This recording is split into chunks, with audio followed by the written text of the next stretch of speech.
अध्याय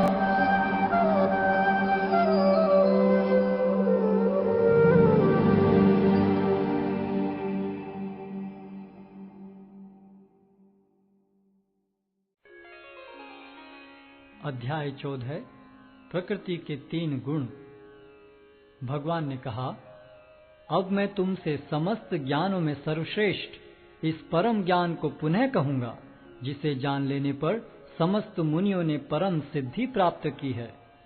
इस ज्ञान में स्थिर होकर मनुष्य मेरी जैसी दिव्य प्रकृति को प्राप्त कर सकता है। इस प्रकार स्थित हो जाने पर वह न तो सृष्टि के समय उत्पन्न होता है और न प्रलय के समय विचलित होता है। हे भरतपुत्र, ब्रह्म नामक समग्र भौतिक वस्तु जन्म का स्रोत है और मैं इसी ब्रह्म को गर्भस्थ करता हूँ, जिससे समस्त जीवों का जन्म संभव होता है। हे कुंती पुत्र, तुम यह समझ लो कि समस्त प्रकार की जीव योनियां इस भौतिक प्रकृति में जन्म द्वारा संभव हैं और मैं उनका बीज प्रदाता पिता हूँ। भौतिक प्रकृति 3 गुणों से युक्त है। ये हैं सतो, रजो तथा तमोगुण। हे महाबाहु अर्जुन, जब शाश्वत जीव प्रकृति के संसर्ग में आता है तो वह इन गुणों से बंध जाता है। हे निष्पाप, सतोगुण अन्य गुणों की अपेक्षा अधिक शुद्ध होने के कारण प्रकाश प्रदान करने वाला और मनुष्यों को सारे पाप कर्मों से मुक्त करने वाला है। जो लोग इस गुण में स्थित होते हैं वे सुख तथा ज्ञान के भाव से बंध जाते हैं। हे कुंती पुत्र, रजोगुण की उत्पत्ति असीम आकांक्षाओं तथा तृष्णाओं से होती है और इसी के कारण से यह देहधारी जीव सकाम कर्मों से बंध जाता है। हे भरतपुत्र, तुम जान लो कि अज्ञान से उत्पन्न तमोगुण समस्त देहधारी जीवों का मोह है। इस गुण के प्रतिफल पागलपन, आलस तथा नींद है, जो बद्ध जीव को बांधते हैं। हे भरतपुत्र, सतोगुण मनुष्य को सुख से बांधता है, रजोगुण सकाम कर्म से बांधता है और तमोगुण मनुष्य के ज्ञान को ढककर उसे पागलपन से बांधता है।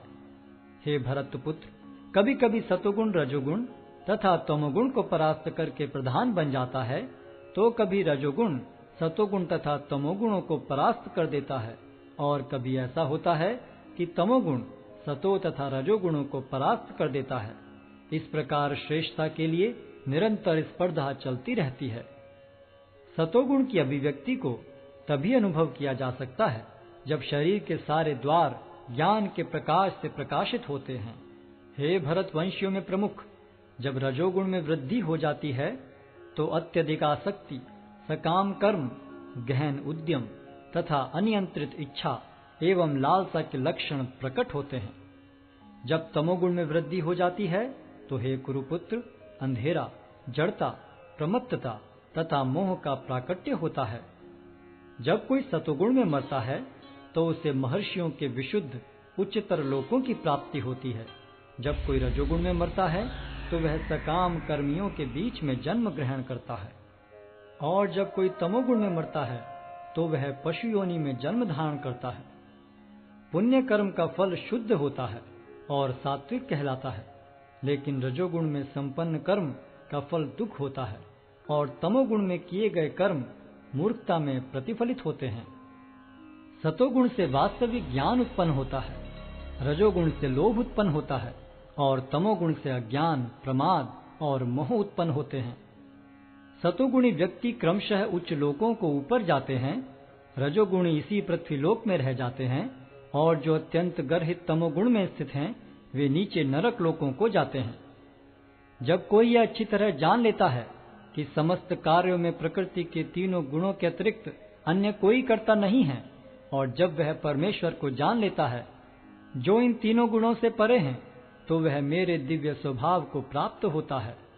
जब देहधारी जीव भौतिक शरीर से संबद्ध इन 3 गुणों को लांघने में समर्थ होता है तो वह जन्म, मृत्यु, बुढ़ापा तथा उनके कष्टों से मुक्त हो सकता है और इसी जीवन में अमृत का भोग कर सकता है। अर्जुन ने पूछा, हे भगवान, जो इन 3 गुणों से परे हैं वह किन लक्षणों के द्वारा जाना जाता है? उसका आचरण कैसा होता है और वह प्रकृति के गुणों को किस प्रकार लांघता है? भगवान ने कहा, हे पांडुपुत्र, जो प्रकाश, आसक्ति तथा मोह के उपस्थित होने पर न तो उनसे घृणा करता है और न लुप्त हो जाने पर उनकी इच्छा करता है, जो भौतिक गुणों की इन समस्त प्रतिक्रियाओं से निश्चल तथा विचलित रहता है और यह जानकर कि केवल गुण ही क्रियाशील हैं, उदासीन तथा दिव्य बना रहता है, जो अपने आप में स्थित है और सुख तथा दुख को एक समान मानता है, जो मिट्टी के ढेले, पत्थर एवं स्वर्ण के टुकड़े को समान दृष्टि से देखता है, जो अनुकूल तथा प्रतिकूल के प्रति समान बना रहता है, जो धीर है और प्रशंसा तथा बुराई, मान तथा अपमान में समान भाव से रहता है, जो शत्रु तथा मित्र के साथ समान व्यवहार करता है और जिसने सारे भौतिक कार्यों का परित्याग कर दिया है, ऐसे व्यक्ति को प्रकृति के गुणों से अतीत कहते हैं। जो समस्त परिस्थितियों में अविचलित भाव से पूर्ण भक्ति में प्रवृत्त होता है, वह तुरंत ही प्रकृति के गुणों को लांघ जाता है और इस प्रकार ब्रह्म के स्तर तक पहुंच जाता है। और मैं ही उस निराकार ब्रह्म का आश्रय हूँ, जो अमर्त्य, अविनाशी तथा शाश्वत है और चरम सुख का स्वाभाविक पद है।